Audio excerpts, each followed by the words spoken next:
A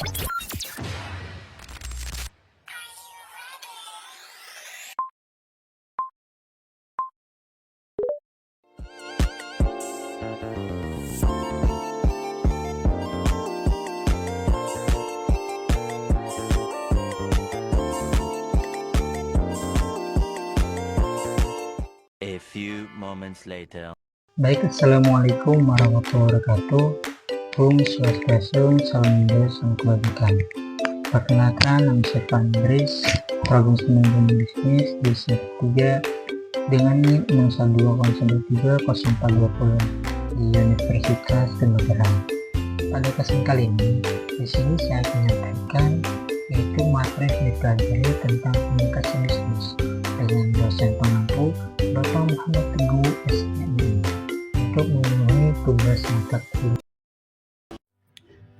Baik teman-teman, di sini sudah pengertian dan cangkupan komunikasi.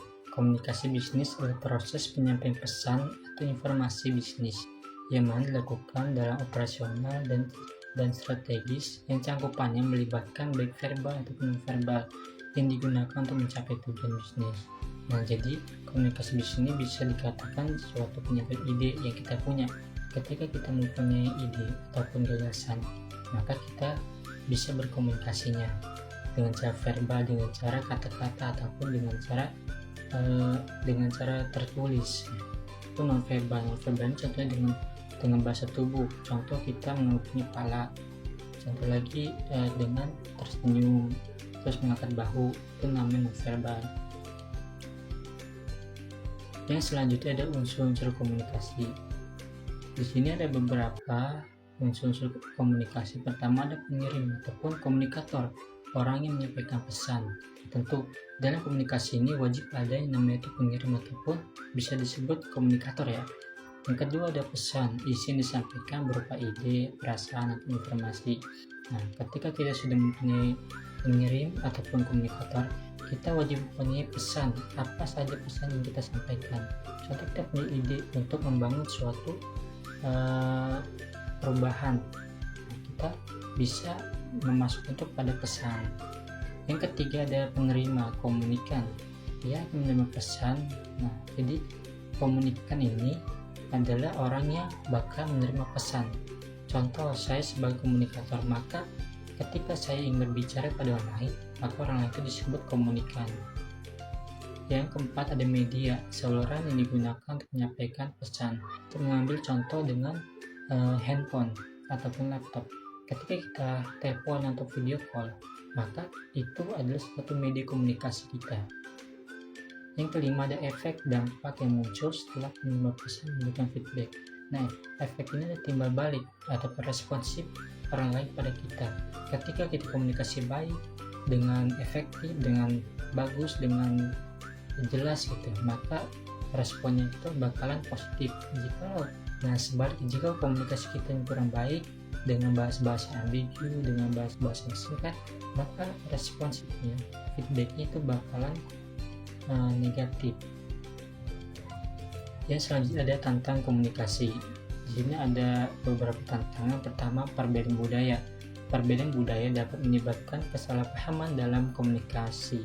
Misalnya, istilah yang berarti satu hal di satu budaya mungkin berarti hal lain di budaya lain. Contohnya di Indonesia lah. Ketika kita menyapa di warga masyarakat Indonesia ya, contohnya kita menyapa, kita akan berjabat tangan untuk memeluknya. Sedangkan di Brazil bisa memakai budaya dengan berjabat tangan dan juga mencium pipi. Nah, itu ada perbedaan budaya di antara budaya Indonesia dengan budaya Brazil. Yang kedua, gangguan teknologi.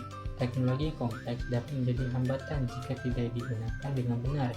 Gangguan teknologi seperti signal drop, buffering, atau kesalahan server dapat mempengaruhi kualitas komunikasi. Yang kedua ini gangguan teknologi mungkin kita sudah biasa ketika kita sedang teleponan, sedang komunikasi, atau sedang video call. Ketika ketika hujan, maka sinyal tersebut akan berubah, yang tadi hijau menjadi kuning atau menjadi merah. Maka ini ada sesuatu tantangan ketika kita komunikasi dengan teknologi. Yang ketiga ada tantangan semantik. Hambatan yang muncul saat pengirim dan penerima pesan memiliki pemahaman berbeda. Di sini contoh saya mengungkapkan berkomunikasi dengan orang lain, pasti ada namanya ketidakpahaman ataupun pemahaman yang berbeda. Yang keempat ada hambatan manusiawi. Hambatan disebabkan oleh faktor-faktor manusiawi seperti perbedaan latar belakang, usia, pendidikan, dan pengalaman. Nah, jadi contoh di sini usia. Ketika saya mengambil contoh ya, ketika saya berkomunikasi dengan umur 40 tahun ataupun biasa disebut udah kayak kakek gitu, ketika kita komunikasi pasti ada yang namanya ketidakpahaman. Misal saya berbicara iya, tapi pendengaran 40 tahunan tuh atau kakek tersebut bakalan merasa oh tidak gitu. Pasti ada namanya itu ketidakdengaran, tantangan komunikasi dengan usia. Terus ada bentuk dasar komunikasi. Bentuk dasar komunikasi bisnis ada komunikasi verbal dan non-verbal. Nah, verbal tersebut sudah saya jelaskan bahwasanya verbal ini bisa berupa kata, bisa berupa tulisan. Nah, contohnya bisa kita langsung berkomunikasi dengan secara empat mata. Sedangkan non-verbal ini, komunikasi non-verbal ada komunikasi menggunakan bahasa tubuh, sandi atau simbol. Nah, jadi dengan bahasa tubuh, contoh misalnya kita mengatakan iya dengan bahasa tubuh, maka kita bisa tersenyum, bisa dengan menundukkan kepala. Terus ada bisnis dalam pandangan komunikasi.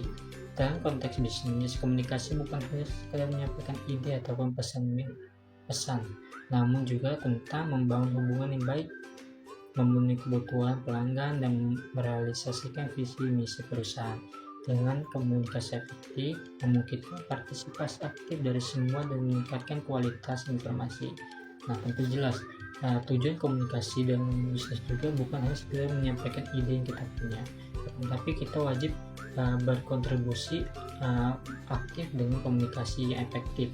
Ketika kita komunikasi efektif, maka pelanggan pun bakalan meresponnya, bakalan menyukai apa keputusan dari sebuah bisnis tersebut. Dan selanjutnya ada tujuan komunikasi bisnis. Yang pertama, meningkatkan pemahaman dan kerjasama internal. Nah, contohnya di sini kita mempunyai bisnis, nah tapi dia kerjasama internal tersebut bisa disebutkan dengan pihak-pihak yang ada di dalam, contoh teman kita ya. Kedua, ada membangun hubungan baik dengan pihak eksternal. Contoh eksternal itu misalkan kayak masyarakat, pemerintah, dan lainnya. Ketiga, ada mendukung pengambilan keputusan tepat. Nah, tujuan komunikasi juga mendukung untuk mengambil pengambilan keputusan tepat. Yang keempat, ada memberikan informasi. Nah, tujuan komunikasi juga untuk memberikan informasi yang valid dan jelas dan detail. Yang kelima, ada membangun kepercayaan. Membangun kepercayaannya ada kunci dari sebuah kesuksesan sebuah bisnis. Ketika pelanggan ataupun ketika karyawan kita sudah percaya dengan kita, maka pelanggan tersebut akan percaya dengan bisnis tersebut. Maka dari itu kita wajib membangun kepercayaan kepada klien atau kepada karyawan kita. Terus ada umpan balik komunikasi. Umpan balik atau feedback dan komunikasi adalah respon, tanggapan, atau jawaban memberikan komunikan kepada komunikator atas pesan dikirimkan. Umpan balik baik berupa verbal ataupun non-verbal, positif ataupun negatif. Umpan balik ini bisa disebut dengan respon. Ketika kita berbicara dengan orang lain, maka orang lain itu bakalan merespon kita, entah itu responnya baik ataupun tidak baik ya. Terus di sini ada membangun sistem komunikasi yang mampu mengatasi konflik atau kesalahpahaman di antara anggota tim atau departemen. Konflik dan kesalahpahaman seringkali menjadi hambatan dalam kerja tim atau antara departemen yang pada akhirnya dapat mempengaruhi kinerja dan efektivitas organisasi. Contoh, kita mempunyai konflik atau kesalahpahaman antara kita, maka kinerja kita pun tidak akan efektif, tidak akan stabil. Terus di sini ada pengertian komunikasi dalam organisasi. Komunikasi dalam organisasi adalah proses pertukaran informasi dan ide di antara anggota organisasi untuk mencapai tujuan bersama. Nah, jadi komunikasi dalam organisasi ini memiliki beberapa tujuan, yang mana tujuan ini bisa membangun jaringan antar organisasi untuk mengembangkan visi misi organisasi tersebut. Di sini ada pola komunikasi dalam bisnis. Yang pertama, komunikasi vertikal, terjadi antara level yang berbeda dalam hierarki seperti atasan ke bawahan, top atau top down, atau bawahan ke atasan, bottom up. Nah, contoh komunikasi vertikal ini antara atasan dengan bawahan, antara bos dengan karyawan. Maka ini bisa disebut dengan komunikasi vertikal. Contohnya instruksi dari manajer ke tim atau laporan karyawan kepada supervisor. Yang kedua ada komunikasi horizontal, terjadi antara individu atau tim yang berada di level yang sama dalam organisasi. Nah, jadi komunikasi horizontal ini merata gitu komunikasinya, sama-sama mempunyai kedudukan. Contohnya diskusi antara anggota tim yang sama atau koordinasi dengan departemen. Yang ketiga ada komunikasi diagonal, melibatkan orang dari level dan departemen yang berbeda dalam organisasi, terutama untuk mempercepat aliran informasi. Jadi komunikasi diagonal ini melibatkan orang lain ya, dan juga departemen. Contohnya manajer produksi berbicara langsung dengan staf pemasaran untuk merencanakan strategi peluncuran produk. Yang keempat ada komunikasi eksternal, terjadi antara perusahaan dengan pihak luar. Jadi komunikasi eksternal ini adanya komunikasi dengan seorang perusahaan dengan pihak luar, contohnya dengan pelanggan, pemasok, ataupun mitra bisnis, ataupun bisa dengan investor ya. Nah, di sini ada masalah komunikasi dalam organisasi. Yang pertama, kurangi kejelasan informasi. Ketika informasi disampaikan dengan tidak jelas atau tidak lengkap, karyawan bisa salah mengerti tugas atau tujuan organisasi. Ini sering terjadi jika pesan disampaikan dengan bahasa ambigu atau tidak ada konfirmasi pemahaman. Nah, mungkin ini adalah salah satu masalahnya, kurangi kejelasan informasi. Ketika kita komunikasi, kita diwajibkan untuk menggunakan bahasa-bahasa yang jelas, tidak menggunakan bahasa-bahasa yang ambigu, kata-kata singkat dan itu dihindari. Maka dari itu kita menggunakan bahasa-bahasa yang jelas saja untuk informasi tersebut jelas dan detail. Yang kedua ada distribusi informasi. Dalam rangka komunikasi yang panjang, pesan seringkali mengalami distorsi atau berubah makna ketika pesan melewati beberapa orang, baik secara lisan maupun tulisan. Ada resiko informasi asal tidak sampai dengan akurat. Nah, contoh di sini saya sebagai kakak ingin berkomunikasi dengan si C, tetapi bisa dikatakan si C ini lagi sakit. Nah, maka dari itu saya mau nggak mau menyampaikan pesan dengan si B dengan diwakilkan dahulu. Ketika saya menyampaikan dengan si B, saya mengasih informasi dengan detail, dengan jelas, tidak ada bahasa-bahasa yang tidak jelas gitu. Nah, ketika si B menginformasikan ke si C, tetapi si B ini menggunakan bahasa-bahasa yang tidak jelas, bahasa-bahasa yang singkat, sehingga si C tidak memahami apa yang dikatakan oleh si B, sehingga tugas yang seharusnya si C lakukan atas arahan saya, si C tidak memahaminya. Yang ketiga ada kurangnya transparansi. Jika manajemen tidak transparan tentang keputusan, tujuan dan perubahan terjadi, hal ini bisa menimbulkan ketidakpercayaan dan rumor di antara karyawan. Transparansi penting untuk menjaga hubungan sehat di dalam organisasi. Nah, jadi transparansi ini penting. Jika suatu manajemen tidak transparan kepada karyawannya, kepada suatu organisasinya, maka si karyawan tersebut tidak akan bisa mudah percaya dengan manajemen tersebut, kan tidak ada transparansi atau keterbukaan ya. Baik, di sini sudah ada jenis komunikasi. Bahwasanya komunikasi ini dibagi menjadi 5 jenis. Yang pertama yaitu komunikasi berdasarkan penyampaiannya. Komunikasi berdasarkan penyampaiannya juga dibagi menjadi 2, yaitu komunikasi verbal dan juga komunikasi non verbal. Komunikasi verbal itu menggunakan kata-kata yang diucapkan secara lisan atau bisa secara tulisan. Contohnya ketika berbicara, menulis, ataupun membaca, dan lain sebagainya. Sedangkan komunikasi non verbal ya menggunakan bahasa tubuh, pun isyarat dengan ekspresi wajah, gerakan, dan juga kontak mata. Contohnya ketika tersenyum, menangis, tertawa, geleng kepala, dan juga menjabat tangan. Yang kedua, ada komunikasi berdasarkan perilaku. Komunikasi ini dibagi ulang yaitu komunikasi formal, komunikasi informal dan juga komunikasi non-formal. Komunikasi formal adalah komunikasi dilakukan dalam konteks resmi atau profesional. Contoh ketika presentasi di ruang kelas ataupun seminar dan konferensi. Yang kedua, komunikasi informal. Komunikasi informal ini bisa dilakukan secara spontan dan juga santai, tidak tertarik pada norma tertentu. Contoh ketika ngobrol di istirahat ataupun percakapan kita setiap hari. Selanjutnya ada komunikasi non-formal. Komunikasi yang terjadi di antara komunikasi formal dan informal. Contohnya ketika rapat mengenai ulang tahun perusahaan ataupun ketika rapat sama mahasiswa.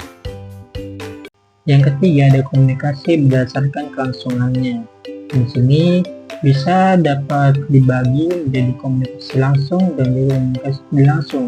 Komunikasi langsung ini adalah dilakukan secara langsung tanpa perantara, tidak dibatasi oleh jarak atau media komunikasi yang dibutuhkan.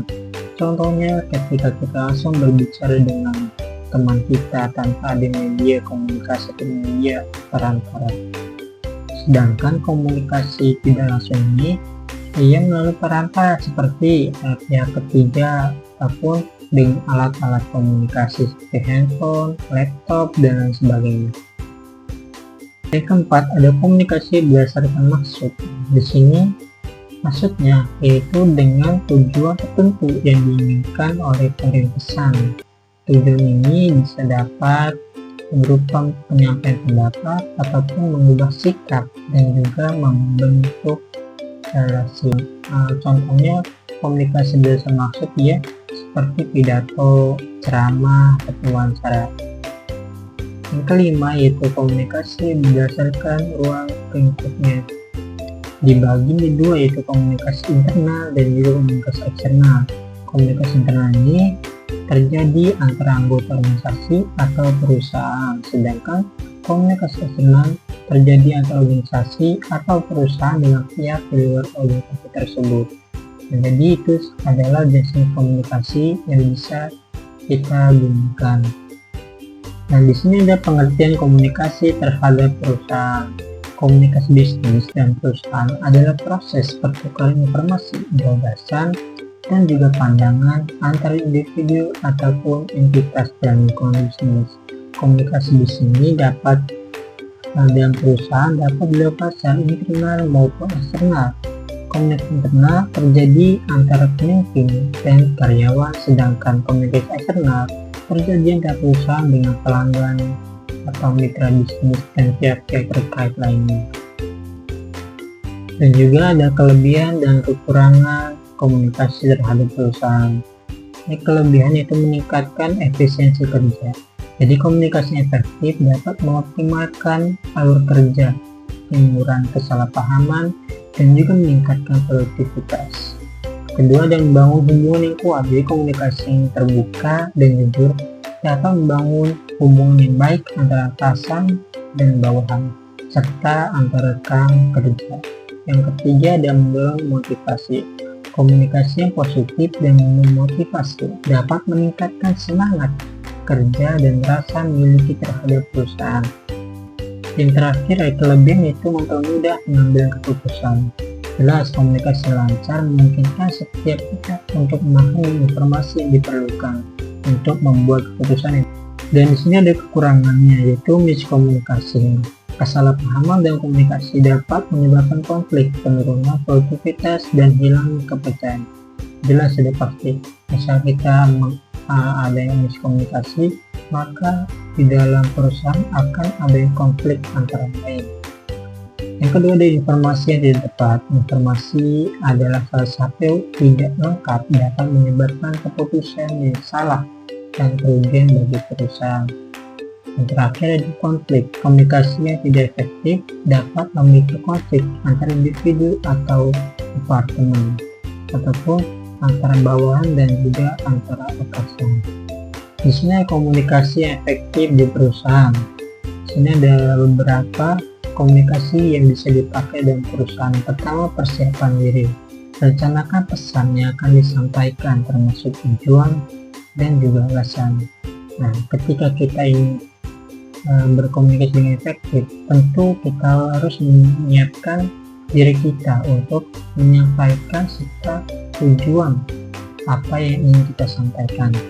Yang kedua itu bersikap ramah dan terbuka, menggunakan bahasa yang sederhana dan juga dapat dipahami. Yang ketiga ada berikan perhatian kepada penerima, mempertimbangkan sikap, pengetahuan, dan posisi penerima pesan. Ketika ada penerima atau pelanggan, kita wajib memperhatikan itu dengan sikap ataupun dengan pengetahuan kita yang kita ketahui.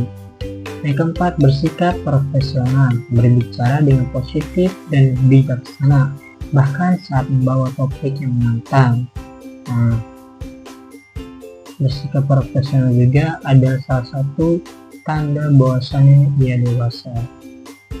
Yang kelima ada berikan kritik yang membangun, fokus pada perilaku dan tindakan yang perlu ditingkatkan dan berikan saran untuk mengatasinya. Yang keenam, puji prestasi rekan kerja, akui dan puji rekan kerja atas prestasi dan kontribusi mereka. Yang jelas ketika kita sebagai atasan, kita itu wajib mengasih hadiah ataupun mengasih antusiasi atas kerjasamanya. Selanjutnya ada pengertian komunikasi antar budaya. Komunikasi antar budaya ada proses pertukaran informasi, ide, dan juga makna antara orang-orang dari budaya yang berbeda. Nah, ini ada aspek penting dalam dunia yang semakin terglobalisasi, di mana orang-orang dari berbagai latar belakang ini berinteraksi dalam berbagai konteks.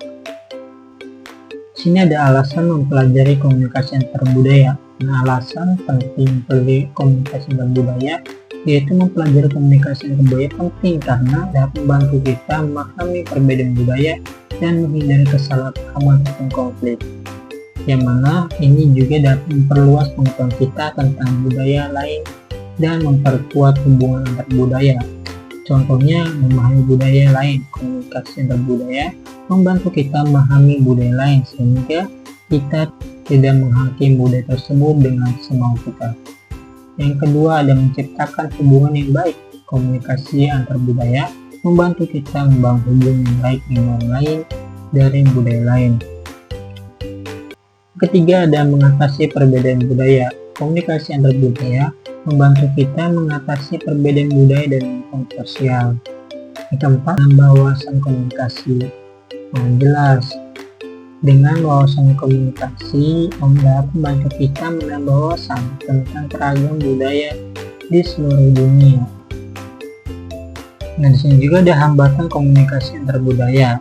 Nah, dapat muncul karena perbedaan nilai, norma, bahasa, dan juga persepsi di antara kelompok budaya. Contohnya yaitu hambatan pertama, perbedaan bahasa. Nah, ketidakpastian terhadap bahasa lain atau penggunaan kata-kata yang memiliki makna berbeda dapat menyebabkan kesalahpahaman. Yang kedua ada perbedaan nilai dan norma. Nah, setiap budaya memiliki nilai dan juga norma yang unik. Apa yang dianggap sopan di satu budaya mungkin dianggap tidak sopan di budaya lain, sehingga menimbulkan kesalahpahaman antar budaya. Yang ketiga ada kesalahan verbal. Bahasa tubuh, ekspresi wajah, dan kontak mata memiliki makna yang berbeda di setiap budaya yang bisa memicu kesalahpahaman. Nah, itu adalah hambatan-hambatan komunikasi antar budaya. Ini selanjutnya etika komunikasi melalui teknologi. Ada prinsip dan nilai yang mengatur perilaku dan menggunakan teknologi digital. Etika komunikasi ini penting untuk menciptakan lingkungan digital yang aman dan nyaman. Contohnya tidak menyebarkan informasi palsu ataupun hoax, tidak menyebarkan konten yang merugikan orang lain, serta menghindari bahasa kasar atau menghina orang lain. Selanjutnya ada peran teknologi informasi dalam komunikasi bisnis. Teknologi informasi melalui internet berperan penting dalam komunikasi bisnis. Yang pertama itu memperlancar komunikasi. Teknologi informasi memungkinkan komunikasi antara karyawan, mitra bisnis, dan juga pelanggan menjadi lebih mudah dan cepat, serta menarik konsumen. Yang kedua, teknologi informasi. Teknologi informasi ini memungkinkan bisnis untuk menjangkau pelanggan di seluruh dunia. Dengan teknologi, maka bisa mencapai dengan wilayah-wilayah tertentu. Yang ketiga ada memperluas jangkauan. Teknologi informasi juga memungkinkan bisnis untuk melakukan promosi dan berinteraksi dengan konsumen secara online. Sampai ketika Zoom meeting ataupun ketika lagi webinar. Di sini ada teknologi dalam komunikasi tertulis. Teknologi dalam komunikasi bisnis tertulis adalah penggunaan teknologi untuk menyampaikan pesan secara tertulis seperti lewat email, pesan instan, dan aplikasi percakapan.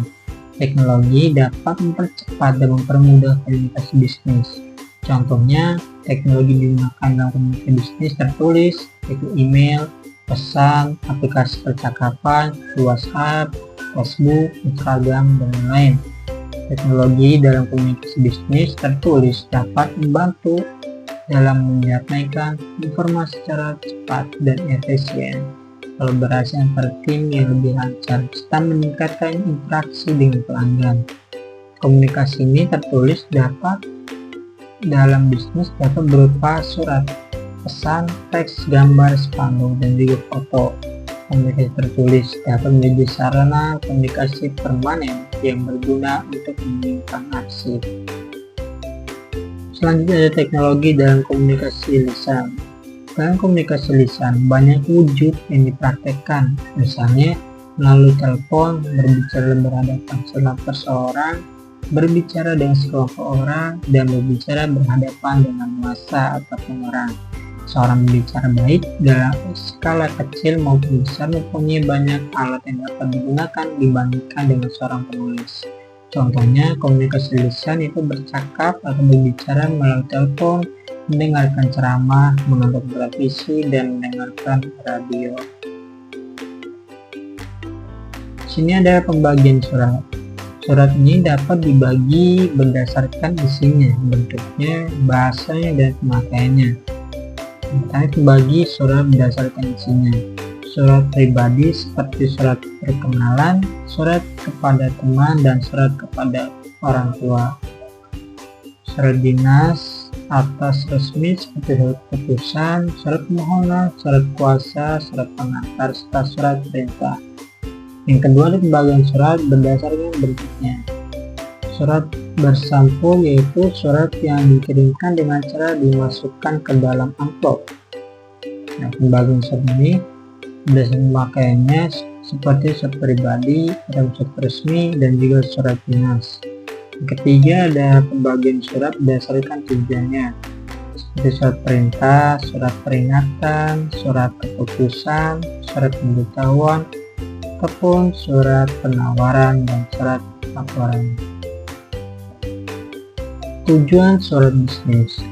Surat bisnis adalah alat komunikasi yang tertulis yang digunakan untuk berbagai tujuan bisnis. Tujuan surat bisnis ini seperti memberikan informasi, mengajukan pertanyaan, memberikan referensi kerja, serta membuat kesepakatan dan mempererat hubungan. Surat bisnis ini dapat dibuat oleh perusahaan, individu, investor, ataupun dengan pemangku kepentingan. Surat bisnis dapat bersifat formal ataupun informal. Surat informal biasa digunakan untuk keperluan yang bersifat formal, contohnya membuat perjanjian dengan klien. Sedangkan surat informal biasa digunakan untuk meminta referensi kerja atau mengucapkan terima kasih dan lain-lain. Dan di sini ada bentuk surat bisnis. Nah, dalam surat bisnis pertama itu kita wajib menyantumkan nama perusahaan, yang kedua alamat perusahaan, nomor telepon, dan juga alamat email perusahaan. Nah, ini tidak boleh kita kosongkan. Selanjutnya itu dengan kita mencantumkan tanggal pembuatan suratnya. Terus ada nama penerima, jabatan penerima, nama perusahaan penerima, serta alamat perusahaan penerima. Dan juga ada perihal ataupun kepada yang terhormat kepada perusahaan siapa. Nah, di sini ada bentuk-bentuknya, dan juga jangan lupa dengan mencantumkan dengan hormat. Dan yang paling penting itu isi suratnya. Nah, surat ini buat apa? Apakah dengan surat untuk kerjasama atau pengajuan? Nah, perlu dicatat surat ini dapat menyesuaikan format surat ini dengan kebutuhan yang kalian inginkan. Pastikan untuk menyuratkan semua informasi yang penting seperti nama perusahaan, alamat, dan juga isi suratnya. Gunakan bahasa formal, jangan menggunakan bahasa informal. Selanjutnya, ketika sudah, periksa kembali suratnya sebelum dikirim kepada penerima. Selanjutnya ada pengertian proposal. Proposal adalah rencana kerja yang ditulis secara sistematis, terperinci, dan formal. Proposal ini bertujuan untuk mendapatkan persetujuan atau tujuan tertentu dari pihak yang berkepentingan. Proposal ini dapat berisi usulan atau rencana tertulis mengenai suatu kegiatan atau proyek yang ditunjukkan kepada pihak yang lain untuk mendapatkan persetujuan atau dukungan. Proposal ini biasanya berisi penjelasan lengkap tentang tujuan, metode atau anggaran, serta sumber daya yang dibutuhkan untuk menyelesaikan ide atau rencana tersebut. Dokumen ini bertujuan untuk menyampaikan pihak penerima agar tersedia memberikan dukungan, baik itu berupa dana, persetujuan, atau partisipasi. Selanjutnya ada macam-macam proposal. Pertama, proposal kegiatan. Proposal yang dibuat untuk kegiatan tertentu seperti seminar, ketika di sekolah, pelatihan, dan juga lomba. Yang kedua ada proposal penelitian. Proposal ini digunakan di kalangan akademis seperti membuat skripsi, tesis, disertai dengan artikel atau jurnal. Yang ketiga proposal bisnis. Proposal yang berkaitan dengan dunia usaha seperti proposal pengurusan, proposal kerjasama dan perusahaan, dan lainnya. Yang keempat ada proposal proyek. Proposal ini rencananya untuk kegiatan bangunan seperti proposal pengajuan dana kepada lembaga donor. Dan di sini sudah ada struktur proposal. Yang pertama itu nama kegiatan. Nah, dalam kegiatan ini sebutkan nama kegiatan yang direncanakan dengan jelas, singkat, dan padat, serta susun nama kegiatan dalam frase yang menarik untuk diperhatikan. Yang kedua dalam proposal itu pendahuluan. Pendahuluan dalam proposal lebih latar belakang dan tujuan kegiatan. Nah, di pendahuluan disebutkan dengan alasan kenapa kegiatan direncanakan tersebut penting untuk dilaksanakan. Sebutkan pula target atau tujuan dari kegiatan tersebut. Yang ketiga isi proposal. Ini adalah hal yang paling penting dalam proposal. Isi proposal ini terdiri dari rincian kegiatan yang akan dilaksanakan, siapa pesertanya, serta fasilitas apa yang dibutuhkan, serta waktu dan lokasi pelaksanaan. Yang keempat yaitu ada susunan acara. Pada bagian ini rincilah susunan kegiatan yang direncanakan. Sebutkan juga pula durasi untuk setiap kegiatan. Misalkan lomba ini dan durasi waktunya dengan waktu 5 menit ataupun 3 menit. Selanjutnya ada susunan kepanitiaan. Di bagian ini sebutkan juga siapa saja panitia yang bertanggung jawab atas pelaksanaan kegiatan tersebut. Yang keenam anggaran dana atau RAB. Nah, dalam ini biaya untuk menyelenggarakan suatu kegiatan harus dicantumkan dalam proposal. Perkiraan isinya menjadi pertimbangan. Bila perlu, penganggaran dana ini dapat dibedakan menjadi bagian persiapan sebelum kegiatan selama kegiatan berlangsung. Yang terakhir itu penutup proposal. dengan alih-alih sekedar mengakhiri. Bagian penutup ini perlu lebih berperan untuk mendorong sponsor ataupun menunjukkan dana atau pihak yang memberikan izin bahkan seperti izin pelaksanaan kegiatan tersebut. Sedangkan tujuan proposal ini mendapatkan dukungan atau persetujuan. Tujuan utama dari bahan proposal adalah untuk mendapatkan persetujuan atau dukungan dari pihak yang memiliki keputusan. Ini dapat berupa persetujuan dari atasan ataupun pihak lain yang berwenang. Yang kedua, mengajukan ide atau rencana kegiatan. Proposal juga digunakan untuk mengajukan ide baru, rencana proyek atau inisiatif kepada pihak yang berwenang, yang mana membantu dalam menjelaskan secara rinci apa yang akan dicapai dan bagaimana hal tersebut akan dijalankan. Yang ketiga yaitu menjelaskan rincian kegiatan. Proposal juga membantu dalam menguraikan rincian terkait dengan tujuan, ruang lingkup, dan juga biaya. Yang keempat, merencanakan anggaran dan sumber dana. Proposal ini dapat digunakan dengan tujuan untuk merencanakan anggaran yang perlu untuk proyek. Hal ini mencakup perkiraan biaya ataupun alokasi sumber dana dan penggunaan dana secara efisien. Di sini yang terakhir itu pengertian laporan. Laporan adalah suatu bentuk penyampaian informasi yang berisikan fakta mengenai suatu hal, baik secara lisan maupun tertulis. Laporan ini dapat berupa hasil pengamat, peneliti, atau evaluasi. Yang mungkin saja bisa saya paparkan selama pembelajaran saya di mata kuliah komunikasi bisnis selama 2 semester ini. Mudah-mudahan ilmunya sangat bermanfaat bagi kita semua. Jazakumullahu khairan. Wassalamualaikum warahmatullahi wabarakatuh.